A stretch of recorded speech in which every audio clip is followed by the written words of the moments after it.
It is so great to see you. Messages of anti-bullying and empowerment are important in our schools and our workplaces. So we have Neskens Jr. Dorcelus from Dorcelus Empowerment here to tell us what we need to know. These are challenging times. Welcome. Thank you. Thank you so much, Hannah, for having me. It's a pleasure to be here. So tell me a little bit about what you do. Well, I am an anti-bullying trainer and also a personal development speaker. So my story started as an immigrant to Canada. I was born and raised in Haiti, went through many different childhood trauma, and one of the constant things that I had to deal with was bullying for the shape and size of my nose. I have a bigger or larger size nose than most people, and I constantly got bullied for it.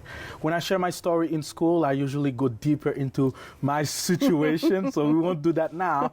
But after one of the horrific bullying experience that I had in high school, one of my teacher came to me and said, Neskens, no matter how much effort we are putting together to combat bullying at school, things will still happen out of your control.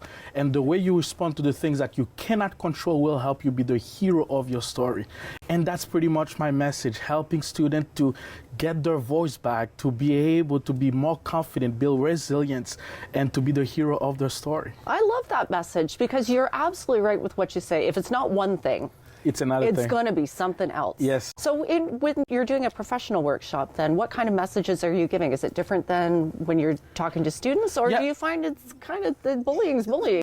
With adults, it's a little bit different, but at the same time, it's the same because we've been hurt. All of us have been hurt. Everybody have a story. We have situation where, sometimes it was not even our fault and people did us wrong. But now that becomes the lens into which we view everybody else. So with adults, scholars of workplace bullying have come up with 4 different aspects of workplace bullying. Number 1, it's the screaming Mimi. It's the person that used the verbal aggression as a way to build intimidation. Number 2, it's the gatekeeper, the person that withheld information as a way to hold power over a person.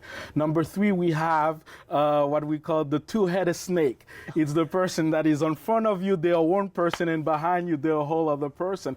And then we have the bully who bully. People that came to a workplace environment that been bullied as a way to get to their level, and now they think that is the rite of passage.